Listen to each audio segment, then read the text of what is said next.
একটা পরিবারে একজন মানুষকে ছোটবেলা থেকে নিজের সন্তানের মতো করে বড় করা হলো। একই ছাদের নিচে বড় হলো দুই ভাই, একসঙ্গে খেলেছে, একসঙ্গে খেয়েছে, একে অপরের সুখ দুঃখে পাশে থেকেছে। কিন্তু একদিন যখন সেই পরিবারের সম্পত্তি ভাগ করার কথা উঠল, তখন হঠাৎ একটা প্রশ্ন সামনে চলে এলো। ইফতি কি সত্যি এই পরিবারের একজন? যে প্রশ্নের কোনো অস্তিত্বই এত বছর ছিল না, সেই প্রশ্নই একসময় দুই ভাইয়ের সম্পর্ক, বাবা মায়ের সঙ্গে সন্তানের সম্পর্ক, এমনকি পুরো পরিবারটাকেই ভেঙে দেওয়ার মতো পরিস্থিতি তৈরি করে। আর সবচেয়ে কষ্টের বিষয় হলো, এই সব কিছুর মাঝখানে ছিল এমন একজন বাবা, তিনি সারা জীবন শুধু একটা জিনিস চেয়েছিলেন, তার সন্তানরা যেন কখনো একে অপরকে হারিয়ে না ফেলে। শেষ পর্যন্ত এই পরিবারে কি ঘটেছিল, আর কেন একটা সম্পত্তির সিদ্ধান্ত এত বড় সংকট তৈরি করেছিল, সেটাই জানবো আজকের গল্পে। এমন আরও বাংলা নাটকের গল্প সহজভাবে জানতে নাটক এক্সপ্লেন বিডিতে সাবস্ক্রাইব করে পাশে থাকুন। চলুন শুরু করি। গল্পের শুরুতেই আমরা এমন একটা পরিবারকে দেখি, যেখানে পরিবারের সবাইকে একসঙ্গে রাখার ব্যাপারে বাবা সুলতান মির্জা খুবই কঠোর। রাতের খাবার সবাই একসঙ্গে খাবে, এটা তার কাছে শুধু নিয়ম নয়, তার কাছে এটা পরিবারের বন্ধনের প্রতীক। কারণ তিনি জানেন, সন্তানরা বড় হয়ে গেলে প্রত্যেকে নিজের নিজের জীবন নিয়ে ব্যস্ত হয়ে যায়। তাই অন্তত কিছু সময় সবাই যেন একসঙ্গে থাকে, এটাই তার সবচেয়ে বড় চাওয়া। কিন্তু তার দু সন্তানের জীবন তখন দুদিকে চলে গেছে। বড় ছেলে রিফাত রাজনীতি নিয়ে ব্যস্ত। বিদ্যালয় জীবন থেকে রাজনীতির সঙ্গে যুক্ত থাকার পর বহু বছর পর সে মনে করেছে, এবার তার পরিশ্রমের ফল পাওয়ার সময় এসেছে। সে নির্বাচনের মনোনয়ন পাওয়ার জন্য ব্যস্ত হয়ে পড়ে। অন্যদিকে ইফতি পরিবারের ব্যবসার সঙ্গে জড়িয়ে আছে। সে শুধু ব্যবসার দায়িত্বই নেয়নি, বাবার কাছেও ধীরে ধীরে ভীষণ গুরুত্বপূর্ণ হয়ে উঠেছে। আর এখানে ইফতির একটা বিশেষ পরিচয় আছে। ইফতি এই পরিবারের রক্তের সন্তান নয়। ছোটবেলায় তার নিজের বাবা মা মারা যাওয়ার পর এই পরিবারই তাকে নিজের সন্তানের মতো করে মানুষ করেছে। আর সবচেয়ে গুরুত্বপূর্ণ বিষয় হলো, রিফাতও কখনো তাকে চাচাতো ভাই হিসেবে দেখেনি। সে ইফতিকে সবসময় নিজের ছোট ভাই হিসেবেই দেখেছে। তাই এই পরিবারে এত বছর ধরে কখনো রক্তের সম্পর্ক আর ভালোবাসার সম্পর্কের মধ্যে কোনো পার্থক্য করা হয়নি। এদিকে ইফতির নিজের জীবনেও একটা গুরুত্বপূর্ণ সম্পর্ক তৈরি হয়। সে নীলাকে ভালোবাসে, কিন্তু পরিবারের কাছে এই সম্পর্কের কথা বলা হয়নি। কারণ ইফতি জানে, বাবার কাছে পরিবারের সম্মান এবং সিদ্ধান্ত খুবই গুরুত্বপূর্ণ। তার মধ্যে আবার নীলার পরিবার অন্য জায়গায় তার বিয়ে ঠিক করে ফেলে। এবার ইফতির সামনে দুইটা পথ, একদিকে নিজের ভালোবাসা, অন্যদিকে পরিবারের সম্মতি। ইফতি ভয় পেয়ে যায়, কিন্তু এই জায়গায় রিফাত ভাই হিসেবে তার পাশে দাঁড়ায়। সে বিষয়টা জানতে পেরে নীলার পরিবারের সঙ্গে যোগাযোগ করে এবং পরিস্থিতি সামলানোর চেষ্টা করে। শেষ পর্যন্ত অনেক কষ্টে নীলার বিয়েটা থামানো হয়। ঠিক এই সময় বাবা একটা সিদ্ধান্ত জানান, তার সম্পত্তি দুই ছেলের মধ্যে সমান ভাগে ভাগ হবে। শুনতে খুব স্বাভাবিক একটা সিদ্ধান্ত, কিন্তু এখানেই সমস্যা শুরু হয়। কারণ রিফাতের স্ত্রী হিসাব করে, ইফতি তো সুলতান মির্জার জন্মদাতা ছেলে নন, তাহলে সে কেন সমান অংশ পাবে? তার প্রশ্নটা হয়তো ভবিষ্যতের সন্তানের নিরাপত্তার চিন্তা থেকেই এসেছে। কিন্তু সমস্যা হলো, এই প্রশ্নটা শুধু সম্পত্তির প্রশ্ন ছিল না। এই প্রশ্নটা গিয়ে আঘাত করে ইফতির সবচেয়ে সংবেদনশীল জায়গায়।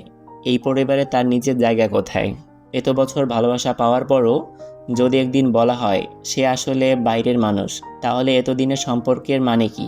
রিফাত তার স্ত্রীর কথায় পুরোপুরি একমত হতে পারে না। কারণ সে ইফতিকে শুধু চাচাতো ভাই হিসেবে দেখে না।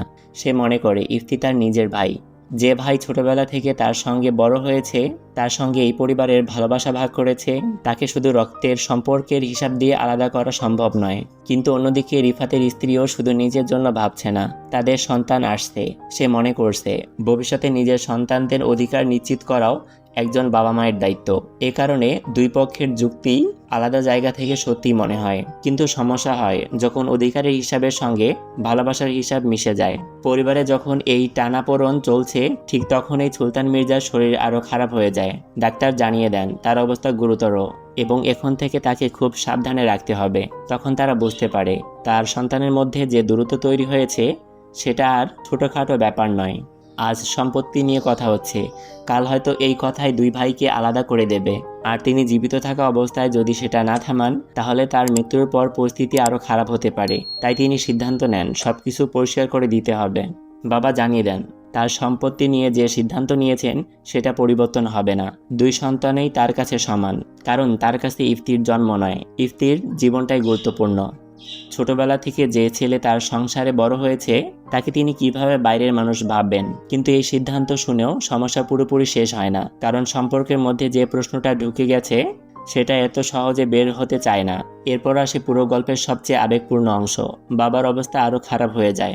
সবাই যখন ভয় পাচ্ছে তখন ইপ্তি তার সামনে দাঁড়িয়ে নিজের কথা বলে। সে বলে না আমি সম্পত্তি চাই, সে বলে না আমি অধিকার চাই, বরং সে এমন একটা কথা মনে করিয়ে দেয় ছোটবেলায় তার নিজের বাবা মা মারা যাওয়ার পর এই পরিবারই তাকে সবকিছু দিয়েছে। এই পরিবারের ভালোবাসায় সে কখনো অনুভব করেনি যে সে আলাদা। সে কখনো ভাবেনি এই মানুষটা তার জন্মদাতা বাবা নয়। সে কখনো ভাবেনি রিফাত তার রক্তের ভাই নয়, কারণ ছোটবেলা থেকে তারা তাকে এমনভাবে ভালোবেসেছে যেখানে রক্তের সম্পর্কের প্রয়োজনই হয়নি। এটাই ছিল ইফতির সবচেয়ে বড় সত্যি। এই কথাগুলো শুনে রিফাতও নিজের ভুল বুঝতে পারে।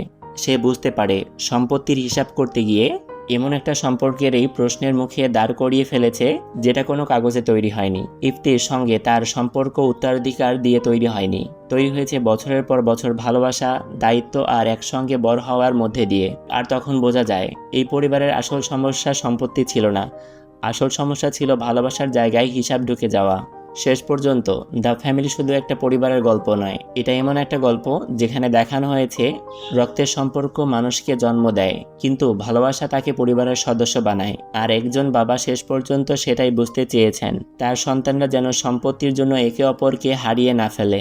কারণ সম্পত্তি ভাগ করা হয়, ব্যবসা ভাগ করা হয়, এমনকি বাড়িও ভাগ করা হয়, কিন্তু একটা পরিবারের মায়া ভাগ করা যায় না। এই কারণেই শেষ পর্যন্ত গল্পের সবচেয়ে উত্তরাধিকার হয়ে থাকে টাকা পয়সা নয়, একটা পরিবার যারা একে অপরকে হারাতে চায়নি। এমন আরও হৃদয় ছোঁয়া বাংলা নাটকের গল্প এবং এক্সপ্লেনেশন পেতে নাটক এক্সপ্লেন বিডিতে সাবস্ক্রাইব করে পাশে থাকুন। আবারও দেখা হবে পরের নাটকের গল্পে।